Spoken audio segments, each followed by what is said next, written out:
Kinda glad that didn't happen.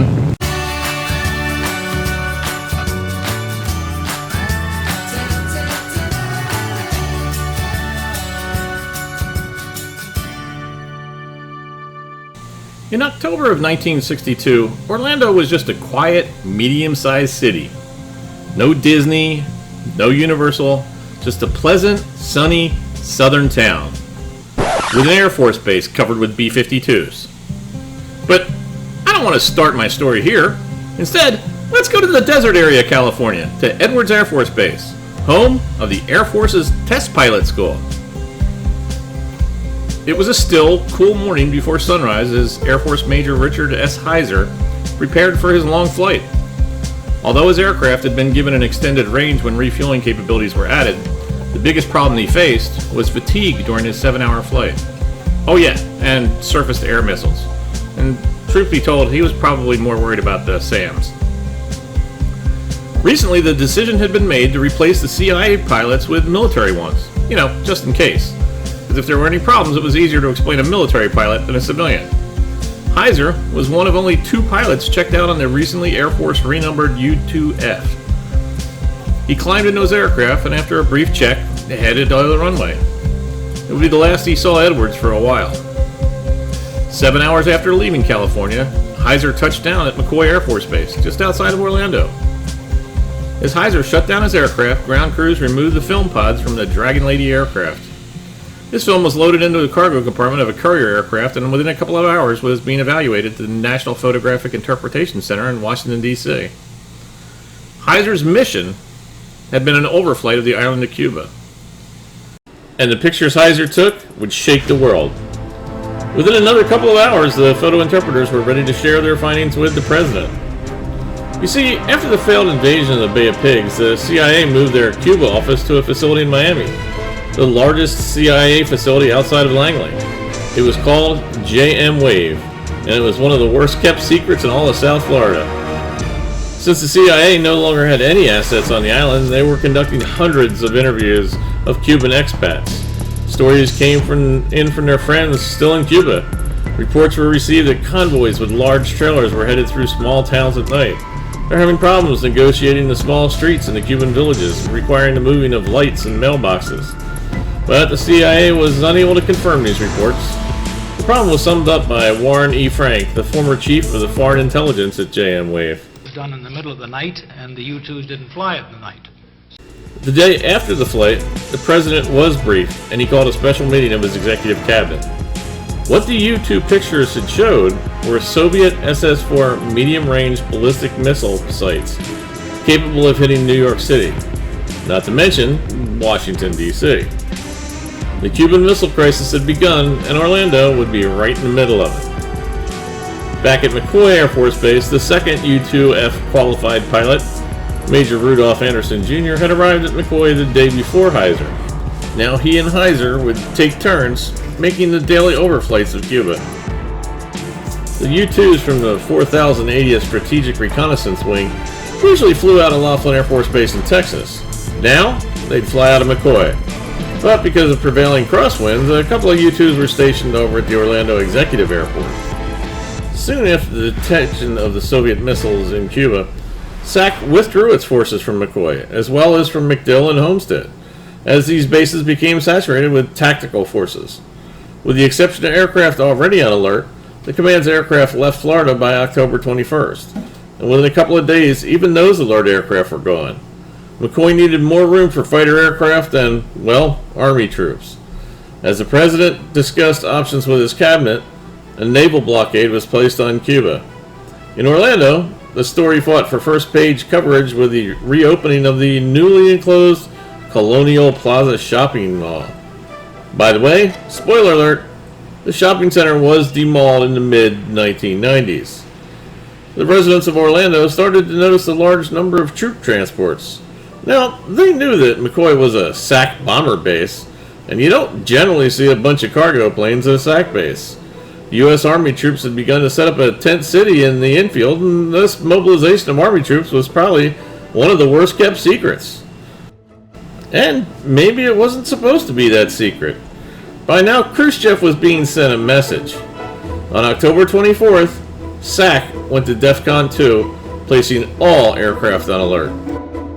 Security on McCoy Air Force Base was tightened on the already secure base, as reconnaissance aircraft continued to fly low-level photo runs over Cuba, and the Dragon Ladies continued their high-level surveillance flights. By October 22nd, 1/8 of the B-52s were placed on airborne alert.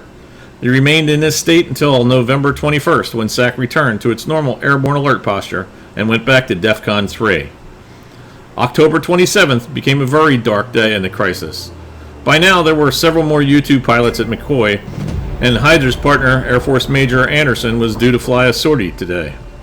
As he completed his, by now, routine flight over the island, Cuban surface-to-air missiles locked on his U-2. The SAMs were fired and found their mark.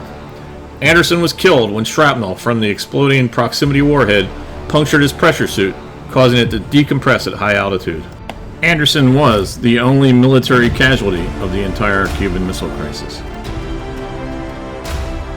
Shopping malls and the parade of homes aside, it was obvious that something was up. The sky over the Orlando area roared with an endless procession of troop carriers and cargo planes, and two of the Air Force's top-performing fighter planes had also been spotted at McCoy. Orlando Sentinel reporter Charlie Wadsworth reported that a stern-visaged spokesman again refused comment last night and continued to wrap a heavy cloak of tightened security measures around increased activity at McCoy Air Force Base.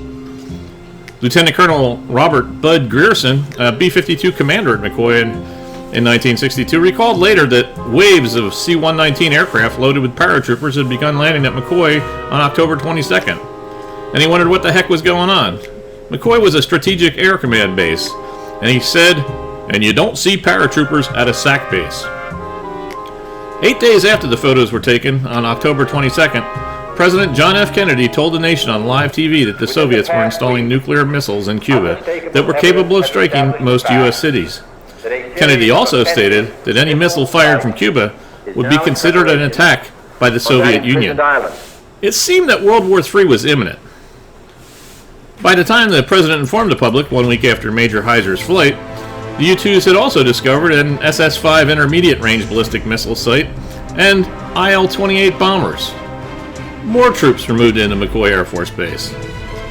Grace Chuning, then Secretary of Orlando City Council, recalls that City Hall was being stocked up with supplies to be a city emergency control center.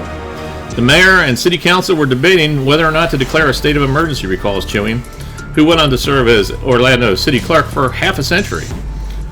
Chuning recalls that they had to put on extra people just to handle the permits for bomb shelters. On October 25th, administration officials presented their overwhelming evidence to an emergency meeting of the United Nations Security Council. After Valerian Zorin, the Soviet ambassador, claimed that there were no Soviet missiles in Cuba, the U.S. ambassador to the UN, Adlai Stevenson, called him out as a liar. Staff members then set up huge copies of all the photos for everyone to see. On October 28th, the Russians caved to overwhelming U.S. strategic power and agreed to withdraw their missiles. It was as close to the Cold War ever came to World War III. Fidel Castro himself had readily accepted to agree to the Soviet missiles in his country. He didn't need them for Cuba's defense, but he was eager to be part of the communist team, the point man in the Western Hemisphere. By November 27th, SAC had returned to its normal alert posture and began coordinating the return of its Florida-based aircraft to their homes. McCoy began to return to normal, and World War III didn't happen. I would like to say a bit more about Major Rudolf Anderson.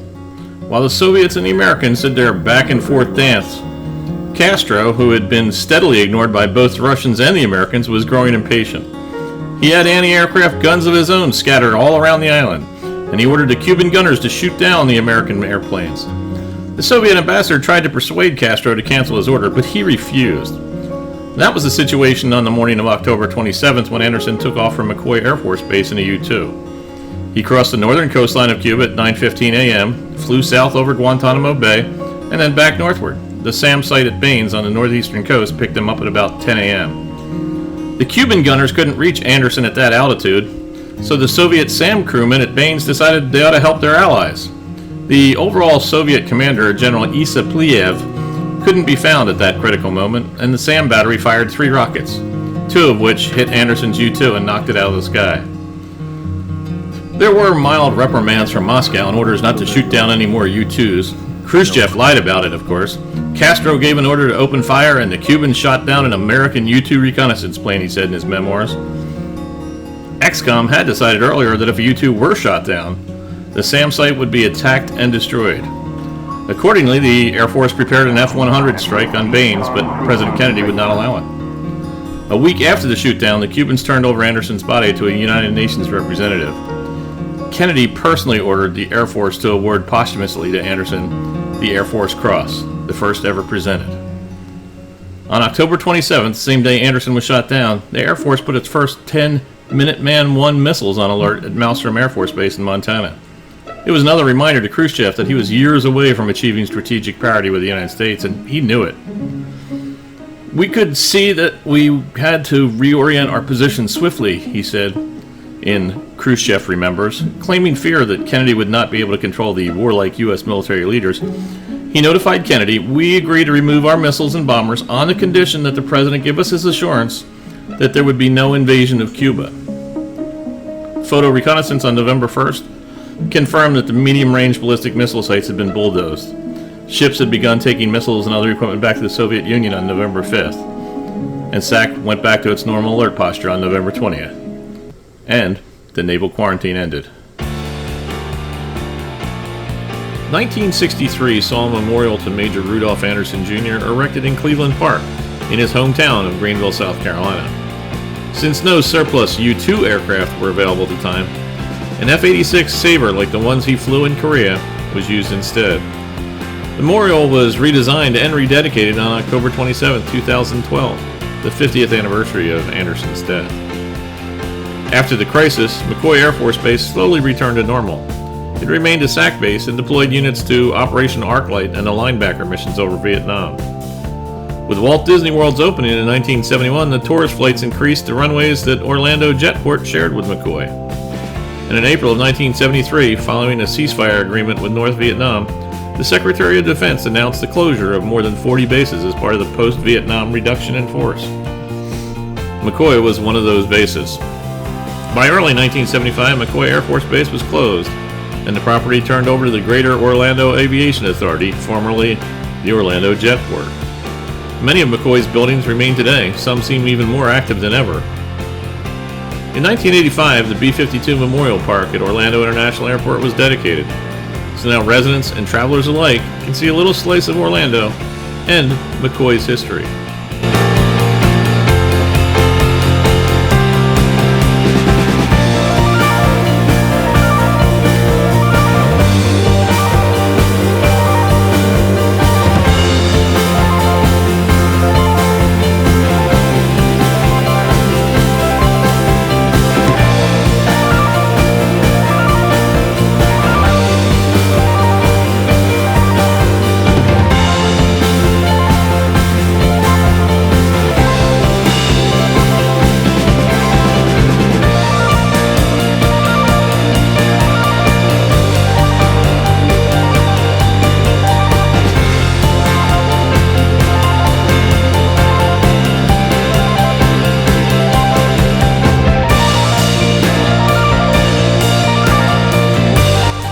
If you like this video, why not let YouTube know and give it a big thumbs up? Some computer thing happens and even more people will find out about it. You know, you can help us here at As Bob Sees It create these videos.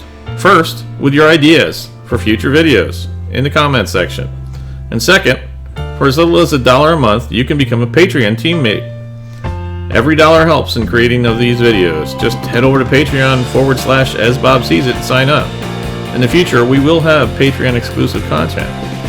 If Orlando history interests you the same as it interests me, you can subscribe right now for free. Just click on the red subscribe button below. But just to be on the safe side, you should also click on that bell icon. That way you can be sure to be notified the next time I upload a video. Thanks for watching. I'll see you next time.